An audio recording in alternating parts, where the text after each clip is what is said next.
Good evening and welcome to the Garfield Heights City School District Board of Education meeting. This evening is Monday, November 10th, 2025. I call the meeting to order. Could I get roll call, please? Yes. Ms. Cox? Yes. Mrs. Daniels? Yes. Ms. Thomas? Here. Ms. Morrison? Here. Dr. King? Here. Could I get a motion to adopt this evening's agenda as presented? So moved. Second.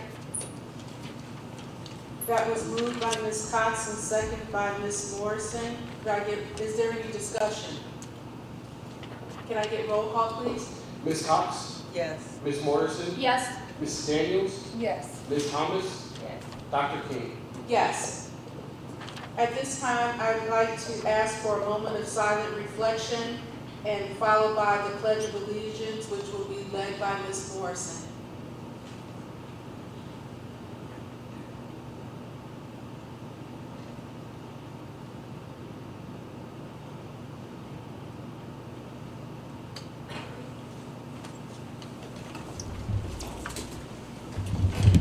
I pledge allegiance to the flag of the United States of America and to the republic for which it stands, one nation, under God, indivisible, with liberty and justice for all.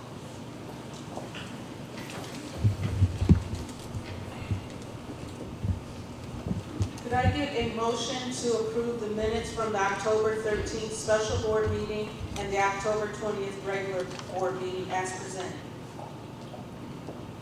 So moved. Is there a second? Second. That was moved by Ms. Morrison and seconded by Ms. Cox. Is there any discussion? Hearing none, can I get roll call, please? Yes. Ms. Morrison? Yes. Ms. Cox? Yes. Mrs. Daniels? Yes. Ms. Thomas? Yes. Dr. King? Yes. At this time, we will have the board president's report. I begin my report by expressing my gratitude to the community for passing Issue 48.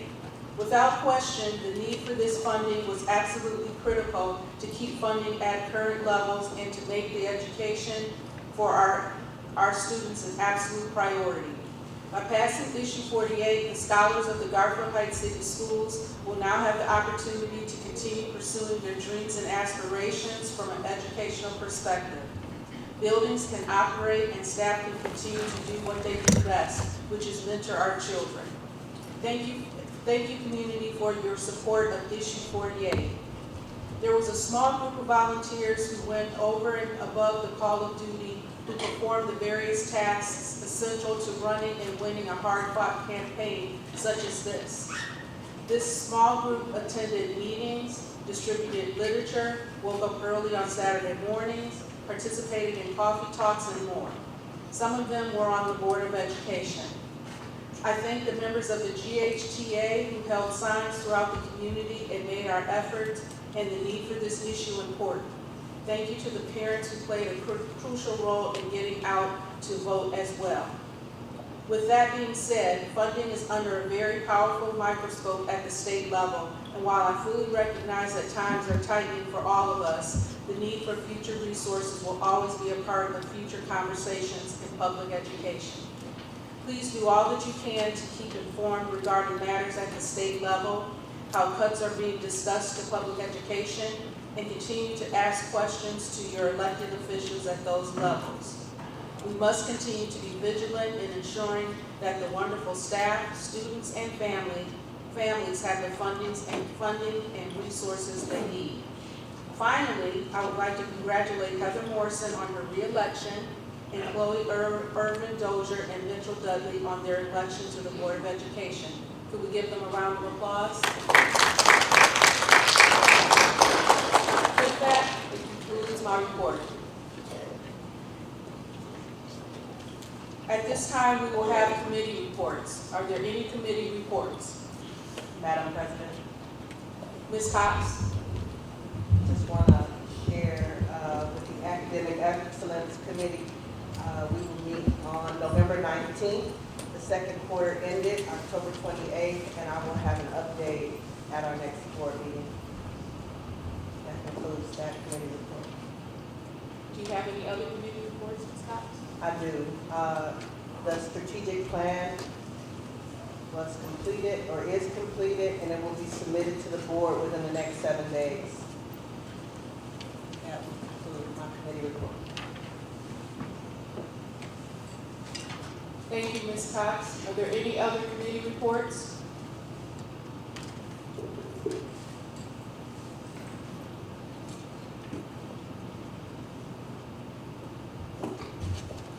Hearing no other committee reports, we will move on to our presentation for the evening. I'll turn the floor over to Dr. Reynolds. Thank you, Madam President. Tonight, we'll be hearing from our middle school team, led by Mr. Regretz, and they will be presenting updates on how things are going over here at the middle school. Thank you. Mr. Regretz. All right, good evening, everyone. Good evening. All right, so if you don't know me, I'm Damon Regretz, the head principal here at this great middle school. I have with us Ms. Taylor, who is our 6th grade principal, Ms. Jasper, who is our 7th grade principal, and I oversee 8th grade. All right, there's so many great things that's going on. We wanted you all to hear first from our scholars. So I invited Ms. Hurd, who is our choir instructor, and her choir to open our presentation.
All right, hi everyone. Tonight the 7th grade choir will be giving you a sneak peek into our winter concert.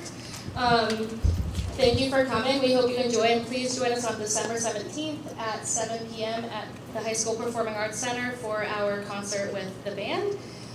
Here's our 7th grade choir performing Winter Storm.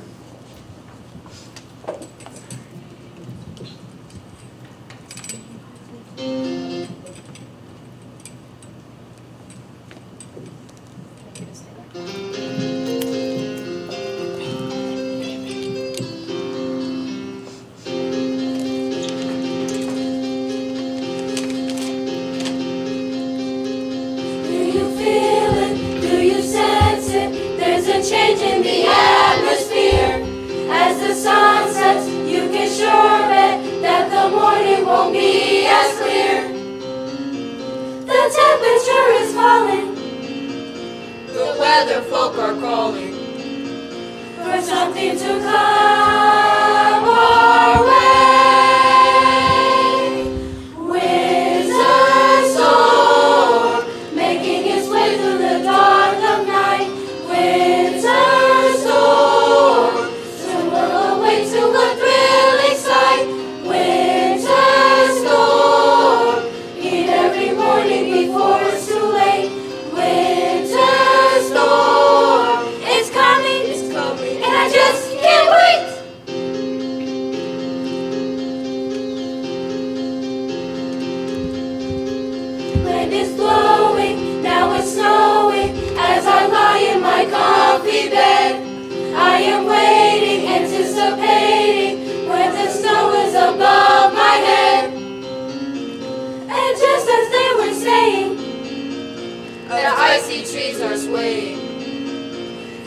spring has come our way. Winter storm, making its way through the dark of night. Winter storm, soon will awake to a thrilling sight. Winter storm, heed every warning before it's too late. Winter storm, it's coming, and I just can't wait. Winter storm, it's coming, and I just can't. I can feel it, I can feel it, I can sense it, I can sense it. The National Weather Service has been winter boys. And I just can't wait.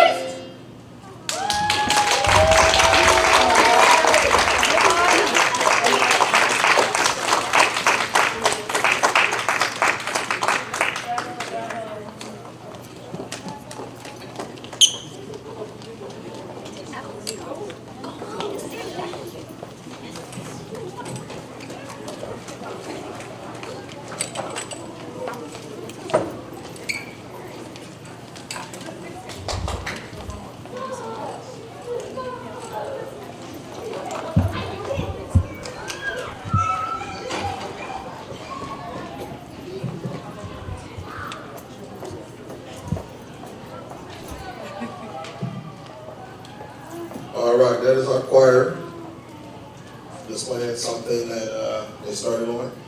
Dr. Reynolds, if you heard them, they're telling you a winter storm is coming. That means something else possibly.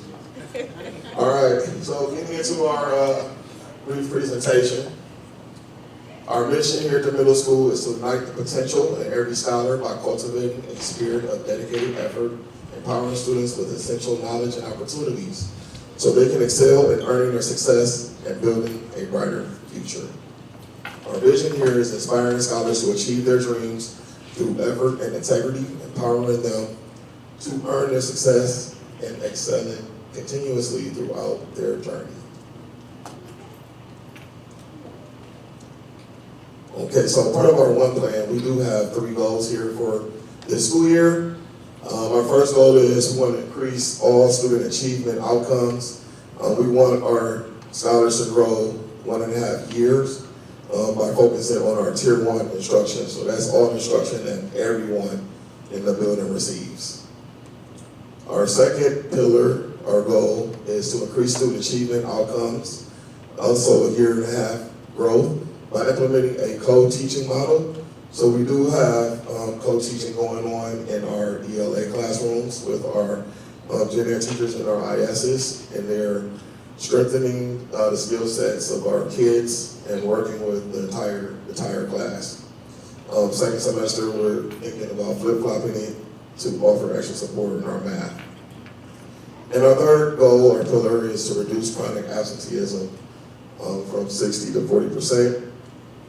Through the use of building-wide initiatives, student recognition, and building a sense of belonging. So chronic absenteeism, for those who may not know, is when scholars are missing at least 10% or more of their education. So a scholar can come every day, but come tardy every day and still fall as a chronic absent child. So for our attendance initiative, we started in October. We're having a monthly contest to boost student attendance. We order trophies every Monday. We do have a 6th grade team meeting, our grade level meeting. On Tuesdays is our 7th grade meeting, and Wednesday our 8th grade meeting. So weekly we want to pass on a trophy to the homeroom that had the best attendance for the week. Trying to make it a fun, competitive initiative for our kids. The teachers are buying into it, challenging each other, just giving them, again, that sense of belonging and to celebrate them coming to school. So for October, we did the Battles by Homeroom, and this month we're doing just the entire grade level. All right, we do have a bulletin board tracker, which is updated weekly. It's right outside these doors, past the bathrooms on your right. and it shows the percentage of students as far as, coming to school each week. Also, we're going to do perfect attendance rewards for students who did not miss a day during the first quarter. We did have over 70 students who had perfect attendance. So this is outside the door here. This is weekly. So the score means that grade level 1 for the entire school. So our 6th graders won 6 times. Our 7th graders won 4 times. And our 8th graders look like the Browns. Big fat 0.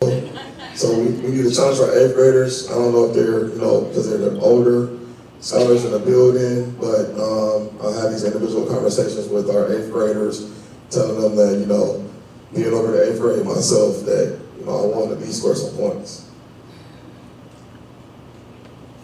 All right, so currently this was as of November 7th. This is our enrollment. We have 576 scholars here. 108 of those are students with disabilities. So 19% of our population here at the middle school are exceptional learners. And of course, we're getting new kids every day. So kids are coming to Garfield every day. So this number will be different by the end of this week. So again, for our attendance, for our at-risk students, what we have done, we identified 118 students that are listed right now as at risk. So we divided it between our teachers, giving each teacher about 3 students to focus on. That's their group to focus on. So when they're not here, we're asking those teachers to place calls to their homes. As administrators, we have students. The secretaries have students. We're spreading the wealth throughout the building. When the kids, and it's working, when the kids notice that they're not, when we notice they're not here, we go to that child and say, hey, where were you yesterday? And they're like, you didn't know I was here? No, I was looking for you. It means, so much more to them. So when they come to school, they report to us like, I'm here today, Ms. Lawrence, or I'm here today, Ms. Taylor. And we want to hopefully look at the numbers and it'll grow. We do send out a bi-weekly newsletters to the staff regarding our attendance. And then we have our Bulldog Express initiative, which is starting November 17th. And it's going to run until March 27th. And that's getting scholars here at 6:30 in the morning to get some preschool tutoring before the school opens. And we're going to get them by way of school bus. So for some of our kids that live far enough to get a bus or very close to not qualify, we want to target them to get them here every day.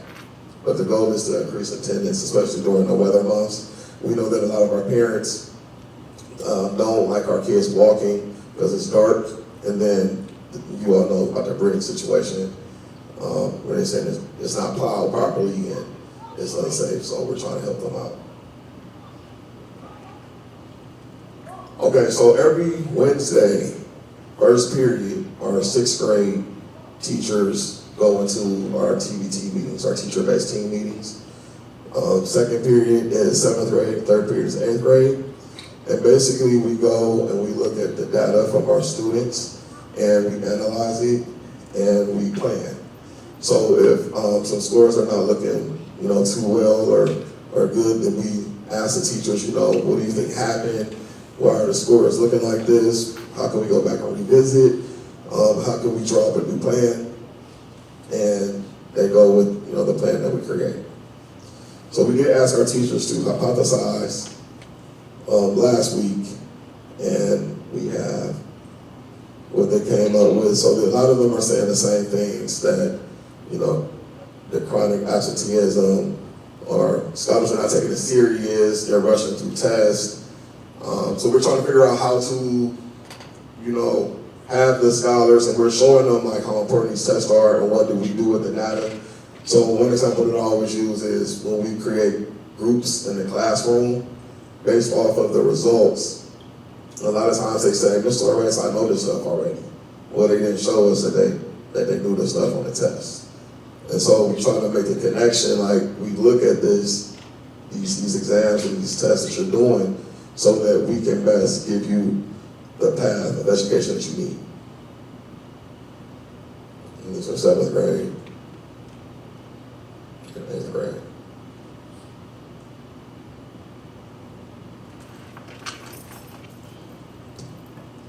Alrighty, so what we have up here is our data dive for our middle school students. And we're going to start right here with our 6th grade science. Where is our pre-assessment, and then we have our post-assessment at the bottom. So this here shows that when the students first were pre-assessed, they had a 1.35%.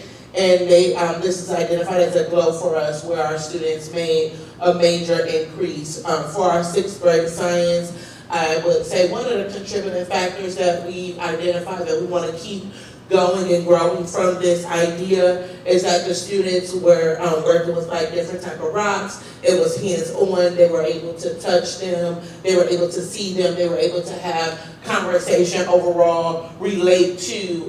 It was something like tangible where they could relate to and say, feel confidence in what they spoke about. So I think that was one of the contributing factors as it relates to 6th grade. Same with 7th grade, almost a 50% increase from our quarter 1 pre-assessment to our post-assessment, and then the same for 8th grade science. So we wanted to start with a glow spot here overall for our students in science. If we can get some claps for our students here. Thank you very much, and we love bringing this type of data up just so that we can have an area to highlight before we get to some of our areas that may not be as high. So the very top, we have our admission data, which is the test that's taken in the fall and in the spring to capture the information that the students learned throughout the year. So we had about 20% of our students who met our proficiency, so they were able to display that they comprehended at 26% or 80% or better for our 6th grade. For our admission fall for 7th grade, 35%.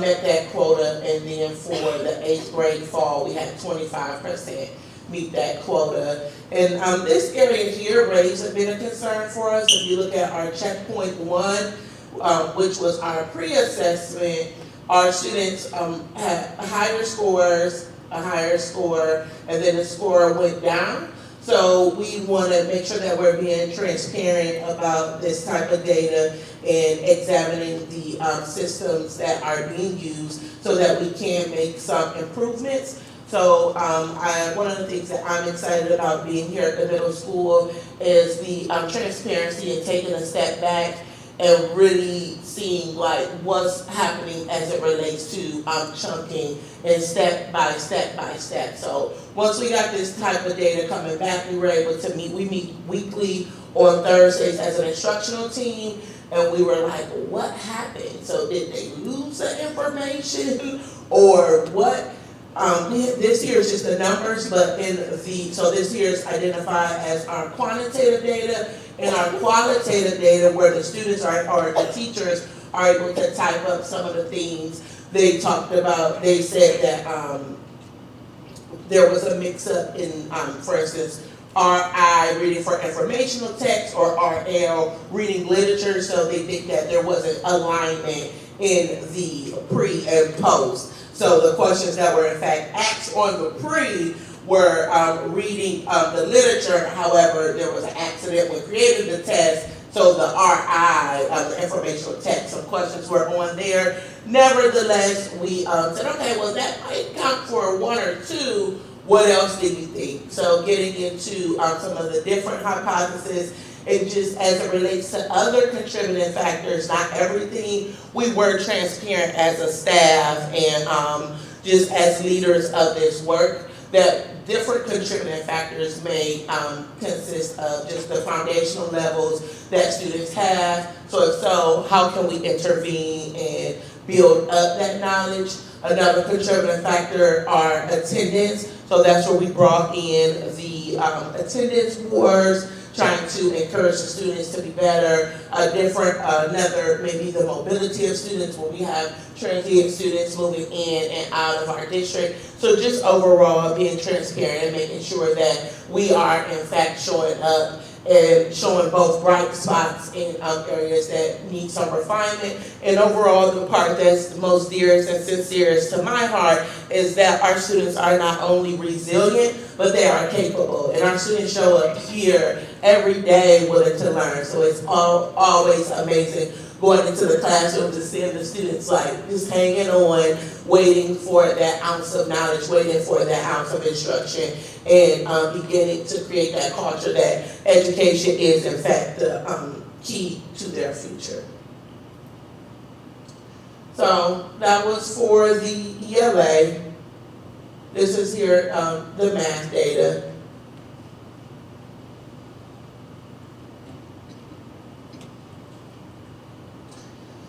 Moving from the academics to the PBIS happening, so we connected with a bridge to high school. So at a lot of our elementary levels, it's funny with us being in the middle, a lot of our elementary levels, they do be safe, be responsible, be respectful, and then when you get to the high school, they have more specific directives of how to use their PBIS through pride. Being prepared, respectful, involved, determined, and excellent. So here at the middle school, we have a bridge between both. We make sure that daily we're asking our students to be safe in the hallway by walking, be respectful to your teachers, be responsible for your learning. But in this space, we're also starting to expose them to the Bulldog pride and how they can show up to class being prepared, how they can, get involved here, beginning to use their time wisely, breaking and unpacking what does determined look like,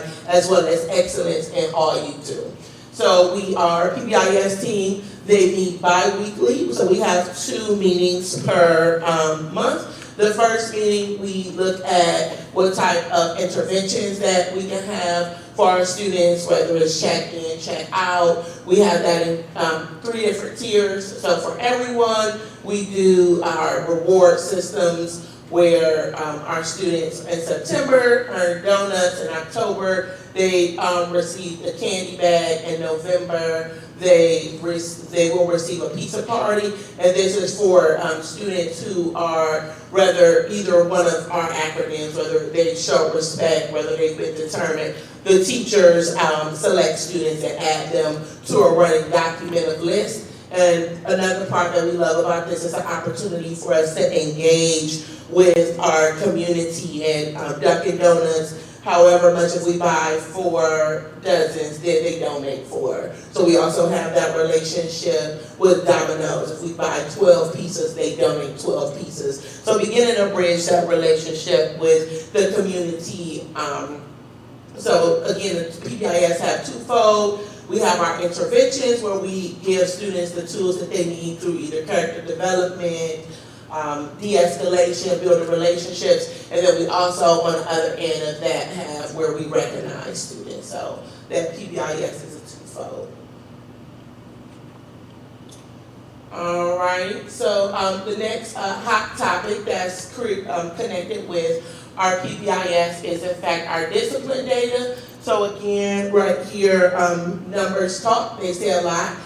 We currently have 608 incidents versus our 500 last year. So when unpacking this data, we've identified perhaps 2 different trends that may lead to that. The first trend is our expectations for teachers to make sure that we have mainstream a process where they are in fact documenting what's happening. So perhaps it's just a more amount of documenting. So when we saw all the extra documentation, then we had to go back to the drawing board and make sure that teachers had an understanding between major and minor referrals, and beginning to coach our teachers up and provide them with a skill set of tools they can use to pretty much handle some of those instances and occurrences in class. And what that ultimately leads to is the belonging, where through relationships are the only way that our teachers are going to get our students to even care about what they're teaching. First, they have to know that they care about them. So we make sure that we're always looking for multiple lenses as it relates to the different data silos for those. Bring in Ms. Jasper for our SEL connections. Okay, so our SEL connection, social emotional learning, Dean Hayes, he's the Dean of Culture here at the middle school. He's great with relationship building, helping out with discipline concerns. Starting on Monday, the 17th of November, he'll be initiating the Junior Dean Restorative Roundtables. That would entail working with Tier 2 students. He's going to have at least 5 students per session by gender and by grade level. And it will be a safe place for children, so they will feel free, sharing and venting and things of that nature. And they are encouraged to come as they are. Again, they focus on real world social emotional and working through tools that will help them deal with their mental health maintenance. It focuses on the theme, it's focusing on a respectful, caring environment. So that the acronym is FORCE. And upon completing the groups, the students will receive a lanyard upon completion, and then he'll rotate and get more groups. Also, he does restorative roundtable frequencies. That'll be done during our lunch periods. Students have 45 minutes to eat, so half of the period they would eat and the other half they would meet with Dean Hayes. And that would be on Mondays and Fridays. And again, each group will participate in a total of 6 sessions. And this will take place, the final session will be January 2026. So then these are the dates that are listed. On Mondays, it will be manhood, so the male scholars, bulldogs, and then on Fridays, it will be the females. And then he's going to keep track with a running record. He's calling it the emotional vending machine, so EVM, and it will be electronic, and it will consist of journals, and he'll have mandatory roundtables. And also, let's see here, he basically states that students will be able to unpack their emotional vending machine, and then you see the acronyms for FERB, and that's what will be used during the restorative roundtables. I've actually sat in on a couple of those last year, and it is a great resource for students, and it's like peer-to-peer, so sometimes students react better when they're being mediated by their peers. And some of the topics that they will be discussing is distress or discomfort, impaired daily functioning, increase the risk of problems, and to be repetitive and persistent. So these will be some of the topics.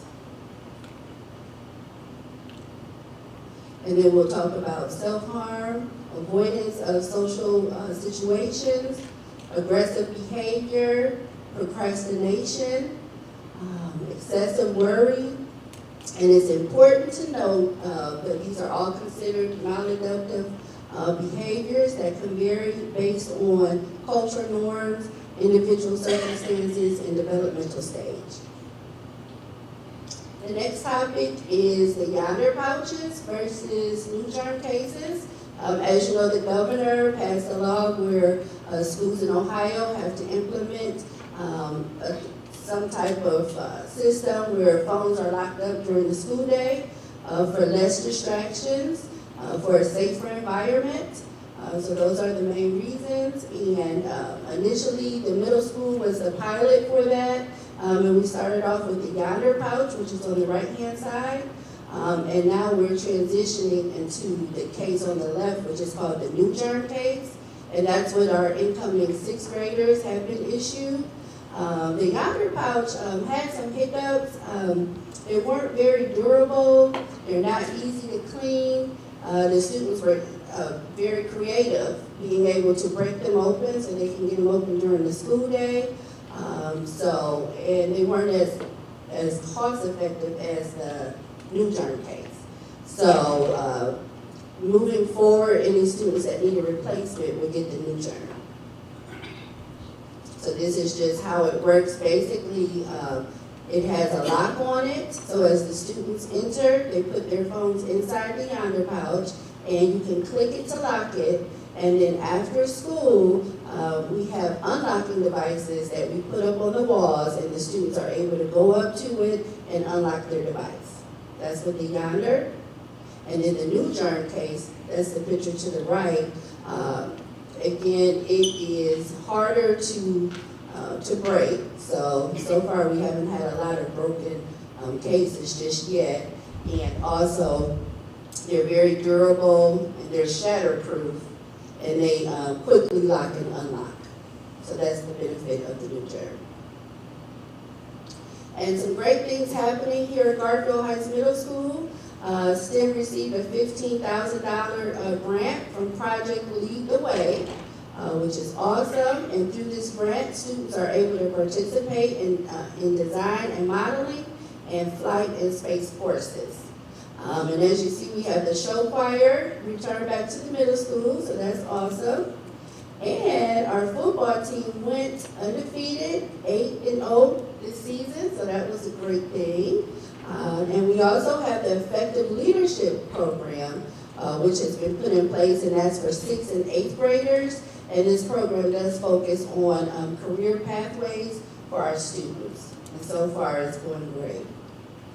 The next thing, we're trying to do monthly family engagement events that are taking place throughout the school year. We just had a line dancing class, so that was nice. A lot of parents showed up. And we plan to continue that. Croquet club was started currently, club was started, and currently there are about 25 kids participating, and it's every Thursday afternoon, and we have kids on a waiting list ready to get in the program, so that's going very well. Also, we have plans in place to start a chess club, and we're participating in the Foundry. The first group of students will start the series on November the 12th, and they will be learning about rowing. These are some pictures, just to show the great things that are going on here.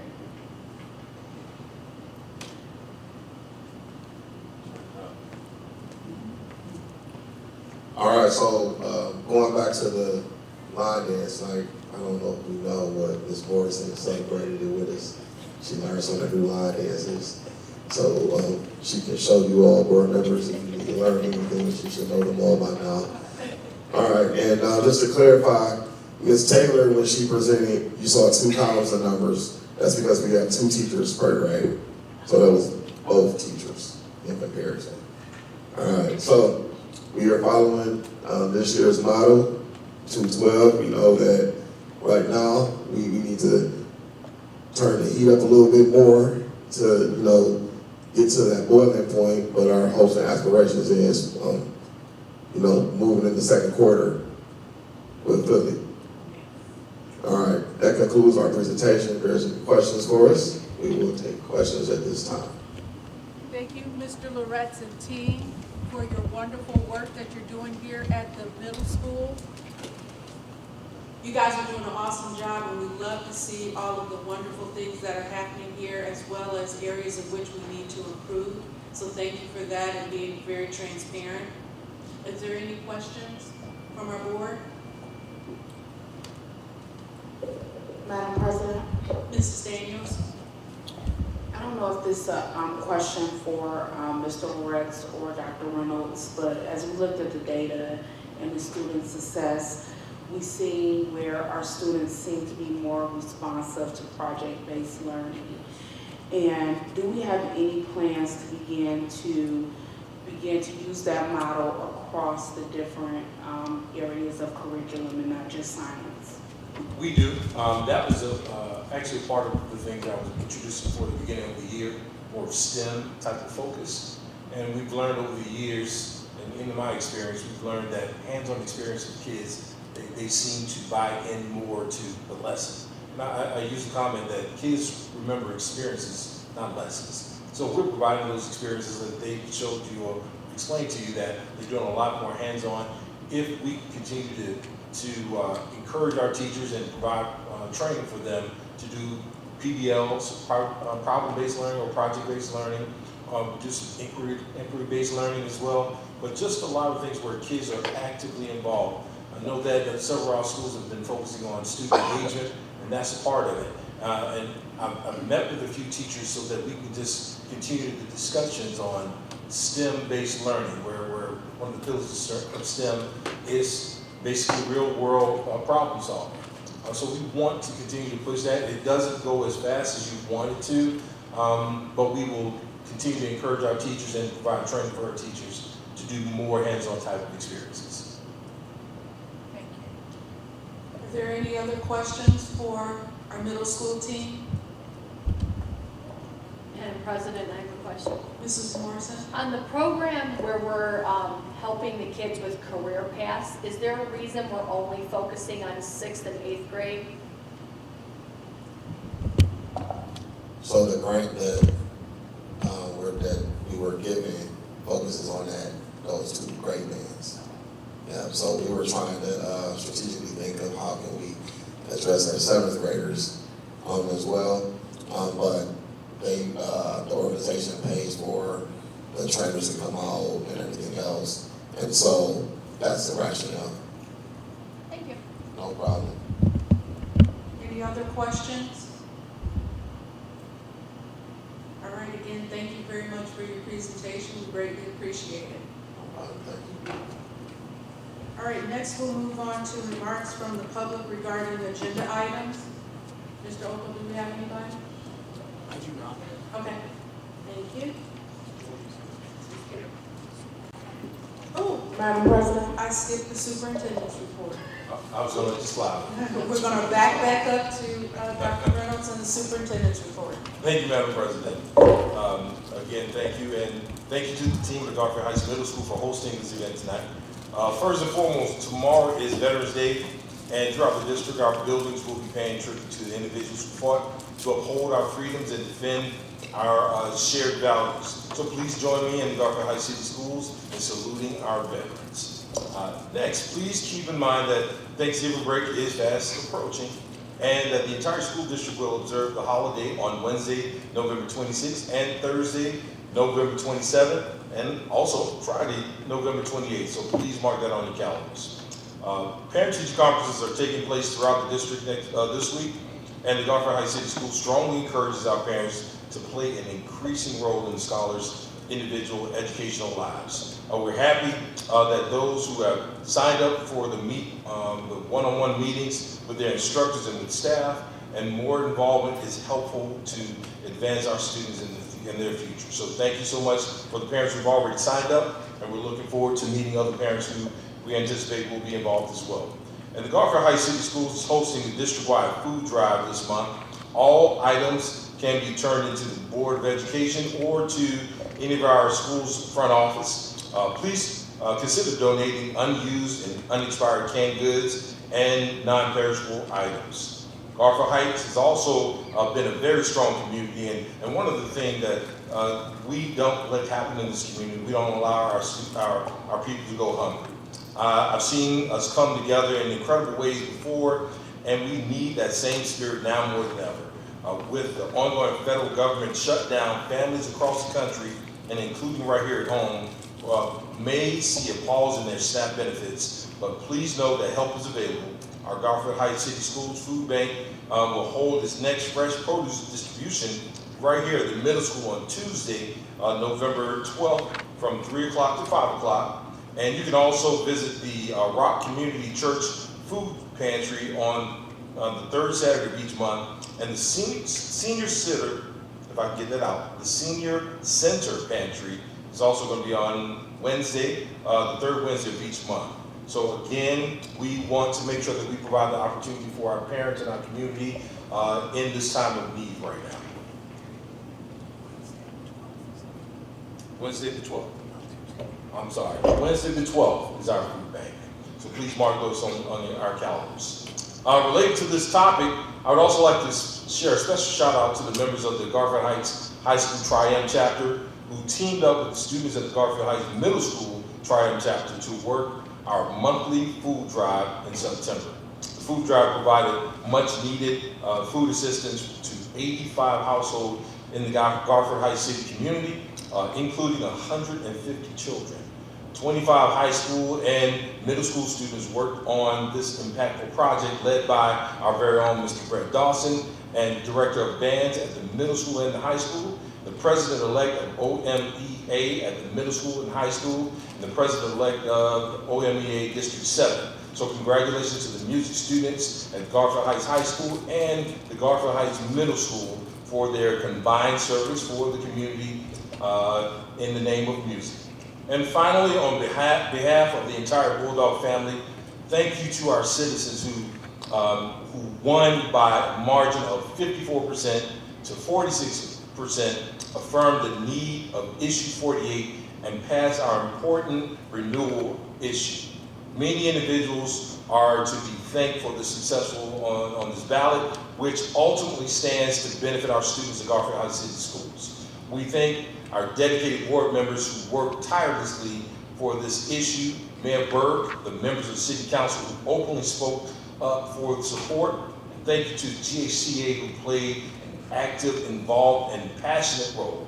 And to our staff members who helped to contribute literature, make contributions, hold signs, and even more. And to our parents of this district who fought hard, supported our efforts, and who were very much so committed to what we're trying to do for our children. And our gratitude is expressed to our voters who recognize the importance of improvements that are being made right here in the school district and believing in our futures.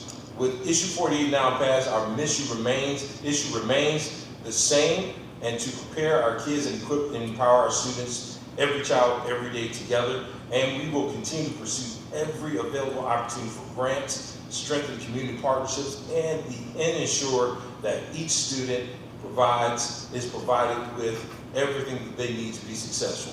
We are committed to transparency, responsible financial stewardship, and protecting the core instructional experience of our students. And this concludes our report. Thank you, Dr. Reynolds. Is there any questions for Dr. Reynolds in regards to this report? All right, now moving on to remarks from the public regarding agenda items, and we don't have anyone. Nobody? Nobody. All right. We're going to move on to reports and recommendations of the treasurer. So could I get a motion to approve 8.1 through 8.2? So moved. Second. That was moved by Ms. Morrison and seconded by Ms. Cox. Is there any discussion? Mr. Opos?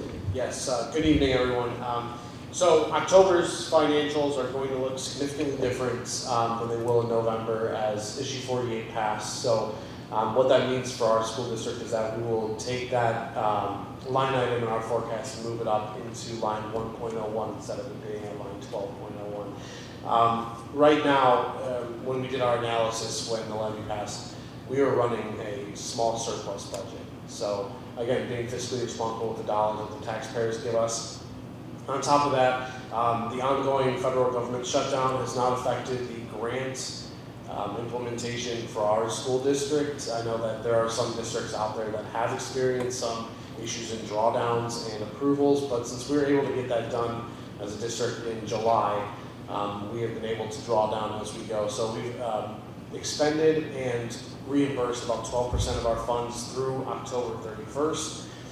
And other than that, line item 8.2, resolution 2025-47, is the annual resolution needed by the board to collect property tax advances from the county. So instead of waiting to get our settlement in March, we get 2 advances, usually January and February, and then a March settlement. So it allows us to have some funds to make payroll when things get a little bit tight after we make our bond payments and our payrolls in December and January. All right, are there any questions or further discussion?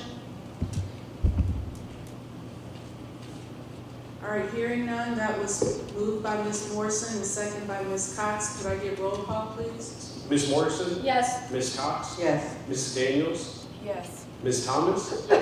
Dr. King? Yes. All right, now we're on to 9.1 vouchers heard Ohio lawsuit discussion. And I'll ask Mr. Oko to please lead this discussion.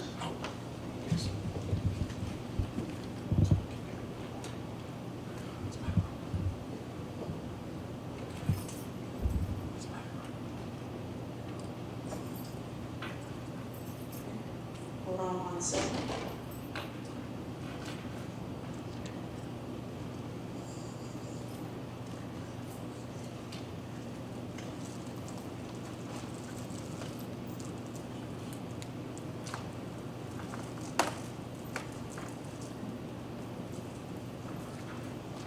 Dr. Rivers, would you check on Mr. Oko? I said lead the discussion, not Yes. lead for I the was discussion. actually going to kind of give a heads up of where we're going. Okay.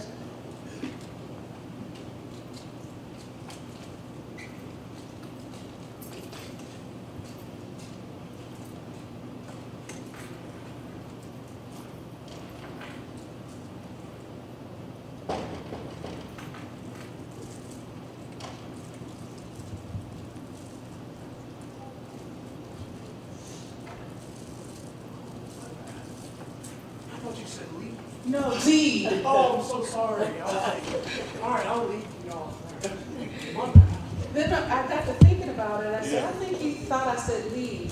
No, lead. Don't leave the same. Yeah. Sean, can you cut that from the video? No. My bad, everybody. All right, back on track. Voucher Herd Ohio. Currently there are, I think, about 300 or 400 school districts that are involved in litigation with the state of Ohio in regards to the voucher program. So, as we all know, the state legislature enacted expanded voucher access for folks. I think it's about 400% above the poverty line, which makes everybody in the state essentially eligible for the voucher. I think the premise of the litigation, and I'm not an attorney by any means, but the issue is that the Ohio Constitution calls for a thoroughly efficient, funded public school system, and vouchers are not public schools. They go directly, taxpayer money goes directly to the pocketbook of folks who send their kids to non-public religious schools. The question is, there's a fee for us to join if we wanted to, and honestly, it really is a question of how's our school district been affected by these vouchers. So when the state finally released data for that, we have about 500 to 600 students that are attending outside non-public religious schools, and that doesn't include charters. So Brilliance down the street doesn't include that. Now, I will say we have 2 in our district, right? So we have St. Benedict, which is formerly St. Monica's, and then Trinity High School.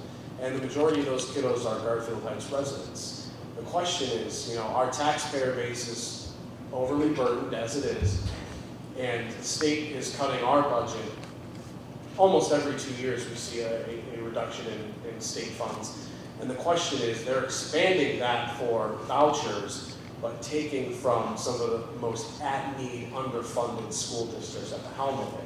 Your Brexville, Broadview Heights, and the North Royalton City schools aren't feeling the effect of the state budget cuts like our school district is. And that's the question of, do we want to even have the discussion of joining this lawsuit with, 200-300 other school districts in the state. It would cost the board roughly $5,000, give or take, to join it with this. Sorry about that. I will stay for the rest of the meeting. Please do. Any questions for Mr. Oho about the vouchers per Ohio lawsuit? Madam President? Ms. Thomas? Of that few hundred districts who, are in this lawsuit already, where do we stand, with our neighboring districts, with our other intervenings? So I believe Cleveland Heights, University Heights is joined in this. I also believe Richmond Heights is involved. I'm not quite certain about some of like our, I would say like our sister districts, which would be like the Maple Heights or even Bedford. I can find out for you though. I can send you a list of them. I get these emails every morning kicked out to me from these folks. And you know, it just, as the last budget cycle went through and we testified, our school district submitted testimony, submitted our story, and the legislature just did not, you know, really care. And at that point, we had to say, had a question, you know, these kiddos are in our school district, and ultimately, our school district is a 3-star school district that's probably overperforming these school districts, or outperforming them. That would be the question for you guys. I know it's a long-winded answer, but. Any other questions? Madam President, Mrs. Daniels? I do believe that since our district is directly impacted and also would be a beneficiary of the success of this, I think it probably would be in the best interest for us to consider it so that we're doing our fair share to support these efforts. I do believe that $5,000 is a small fee to join in with other districts that's contributing compared to the amount of money that we're losing and the amount of students that we're losing due to the unfairness of the Ohio vouchers.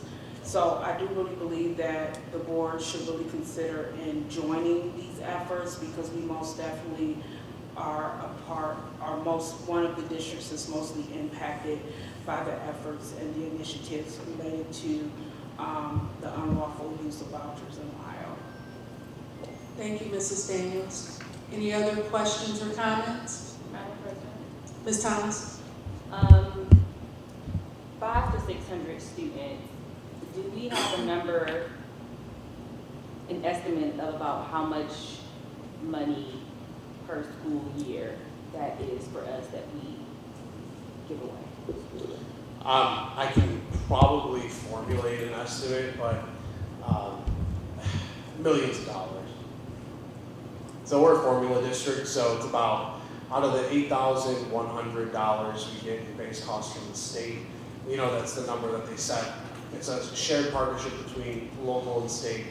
About 65% of that's state. So you're looking at $6,200 a head, right, per student. And then that's not incorporating if they're a gifted student, if they're an English second language learner, if they have any inkling of, you know, like career tech education or even special education, right? So all of those things tie into it and have a cost, millions of dollars though. With our students alone, like if we had that student population in our school district and it was steady and stable, we would be a firm formula district and our numbers we would not look like we would be in state funding year after year.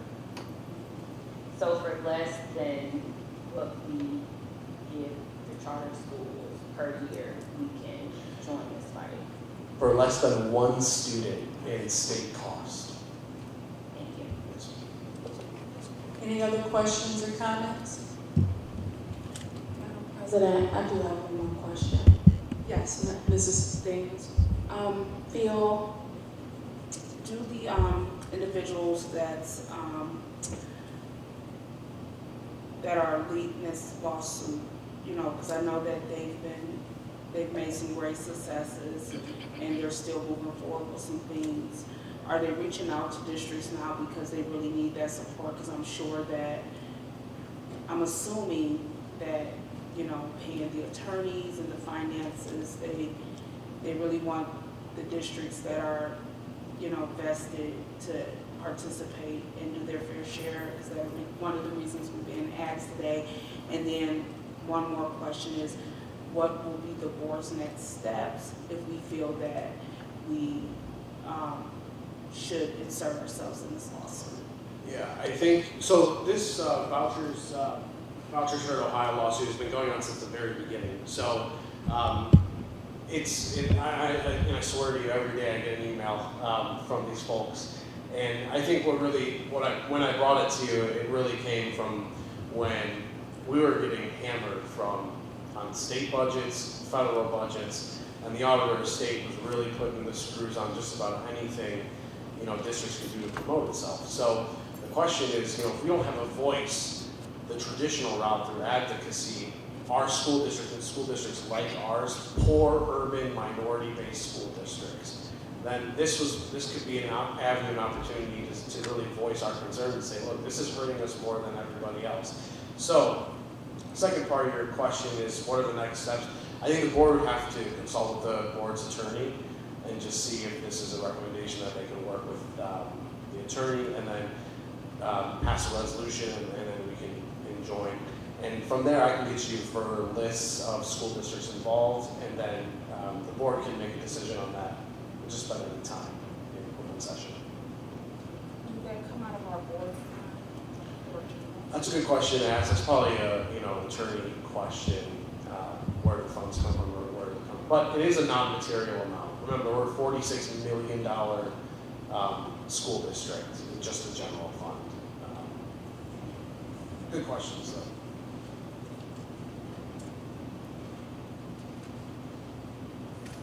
All right, thank you. Are there any other questions or comments?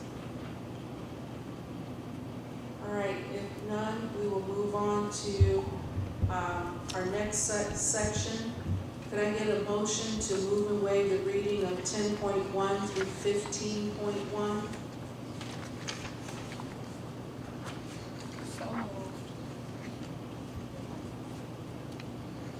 So moved. Thank you. Is there a second? Second. That was moved by Mrs. Daniels and seconded by Ms. Morrison. Is there any discussion?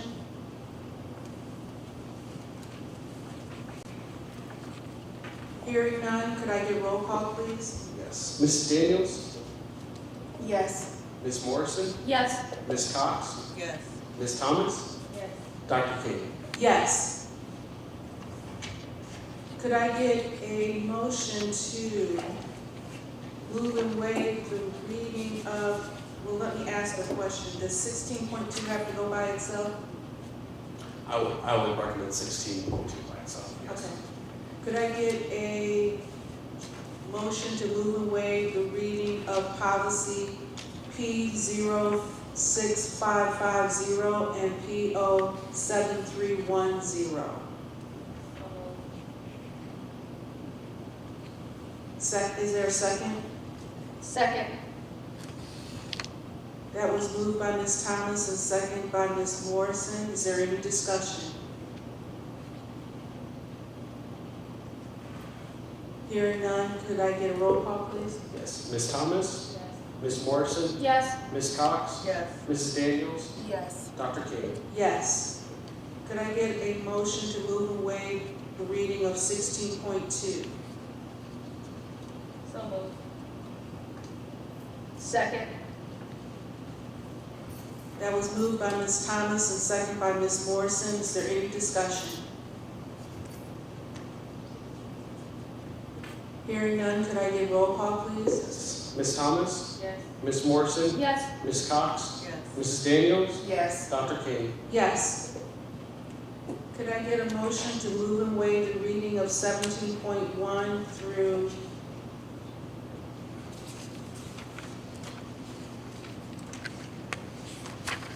18.3?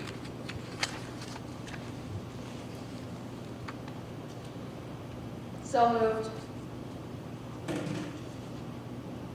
Is there a second?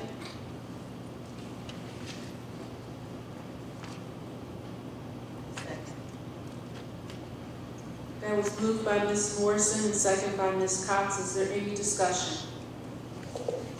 Madam President, Mrs. Daniels? I have a question regarding 18.3. green. I didn't see if who are we in contract with? Sorry, 18 point? 3. Okay. This is what we're doing, similar to what we've done with our principal consultants, our principal coaches. We're needing some assistance and some things that we're trying to improve in our guidance department. So we have basically gone out to work with a consultant who's a recent retiree who we brought back to assist with what we're trying to do at the high school, and also could also bleed over to the middle school as well. They're in there a few times a week, and they actually just gotten a hold of, got them started to ensure that some things are happening the way that we should. So that's what this consulting, it's an individual, it's not a firm or anything, it's an individual. Yeah, there's no name, Okay. no amount, Okay. no nothing. So are we just approving the proposal that this is something you guys want to do? Or are we approving an actual contract with someone to provide the services? Because this is consulting report does not have any terms.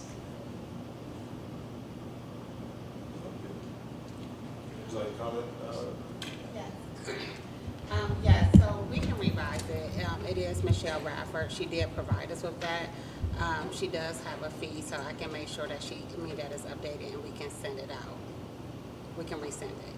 Okay, yeah, so that was just my question, because I was just a little confused. There's no terms, no contract, just the report. Yes, ma'am. And so should we remove 18.3 and move that to our next meeting once we get the information that we need? So could I get a revised motion on the floor? So it would be a motion to approve 17.2 through 18.2. Madam President, before we make that change, will we, just so we don't delay the services, will we be putting this on our work session agenda in December versus waiting for it to go on later in the month? Yes. Okay, sorry about Ms. Morrison? I will move 17.1 to 18.2. Thank you. And could I get a second? All right, so that was moved by Ms. Morrison and seconded by Ms. Cox. Could I get any additional questions? All right, roll call. I'm sorry. Madam President, one small question. The community in schools, I see that we now have it at Maple Leaf in the high school. I think we used to have it here at the middle school too. Just wondering why what those changes were. Here at the middle school, we're having a few challenges with individuals that actually serving the students. So we asked them to make some adjustments, and it also was consistent with us looking at where we were most effective. So we decided to go into the 2 buildings that were most effective, especially over at Maple Leaf. Maple Leaf, their representative that they've sent over there to that building is basically a part of the staff. She does outstanding work there. And the gentleman, actually, who's at the high school, he's new. They ended up bringing us someone new at the high school. He's very much so engaging when it comes to students. I met him a couple of weeks ago as he's standing in the hallway engaging students, and also just working with security to get to know students at the time. So Communities in School has been an organization that I've worked with in my past, and they've done an outstanding job as we've seen it happen over at Maple Leaf. If you go in Maple Leaf, well, she's actually out for a little while right now. She's with child. But she's done a wonderful job. And if we were only going to have one in our school district, it would have been there at that building, because the data actually points towards the work that she's done in that building as well. So this has been a wonderful partnership, even though we've had to make some adjustments and we've had to make some decisions based on what we could do financially as well. So that's why one of the reasons why we ended up just going with the 2. We anticipate that hopefully we'll be able to do more because it has worked for our students, but that's where we are right now. One last question, Dr. Reynolds, maybe is our junior dean program in the middle school maybe filling in some of those gaps that community schools was providing for our students? Dean here at the middle school? Yeah, we've seen a whole presentation about the junior dean.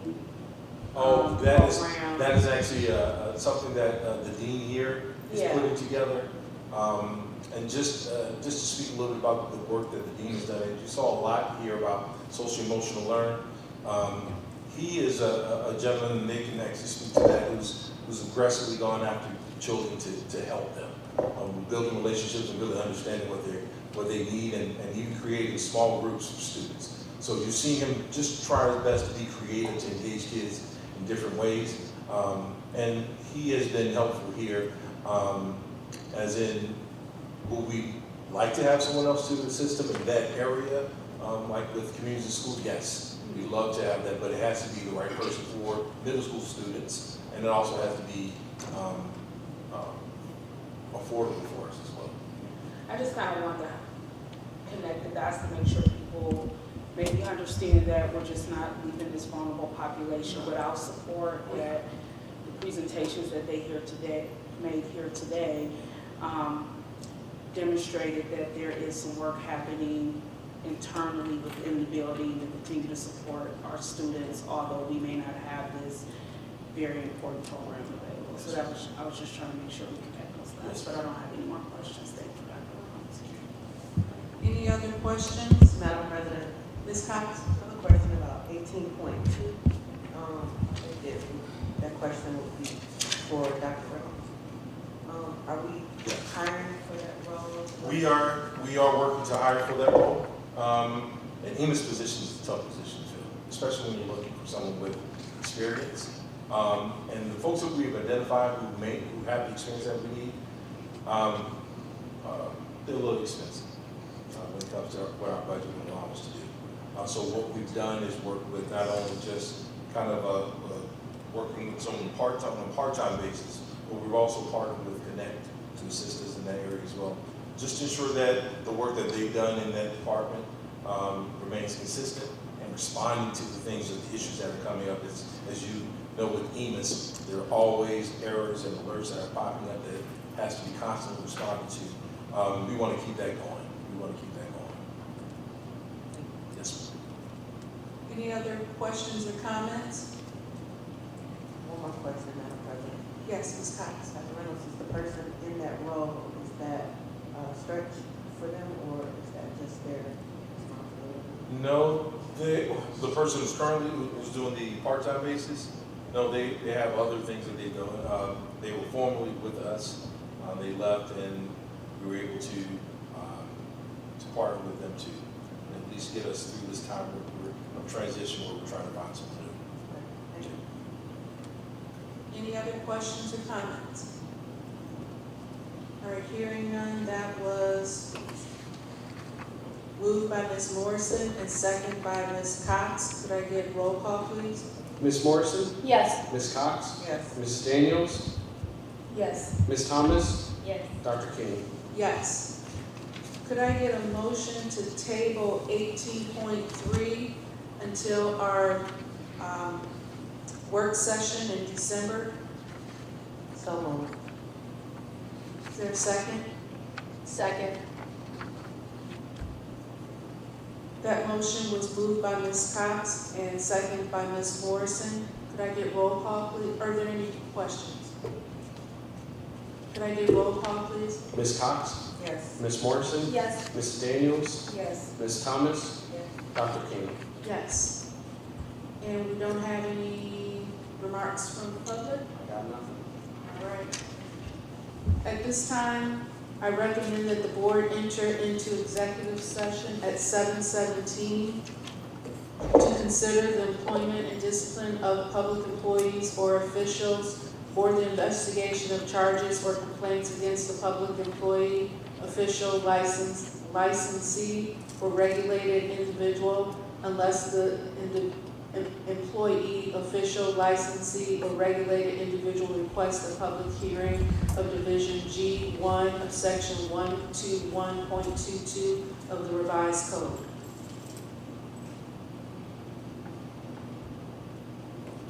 So moved. Is there a second? Second. We will now enter into executive session and no action will be taken after we leave out of executive session. Dr. King, can I take a roll? Oh, I'm sorry, roll call. Ms. Morrison? Yes. Ms. Cox? Yes. Mrs. Daniels? Yes. Ms. Thomas? Yes. Dr. King? Yes. Now we're going to enter into executive session and no action will happen after executive session. Thank you.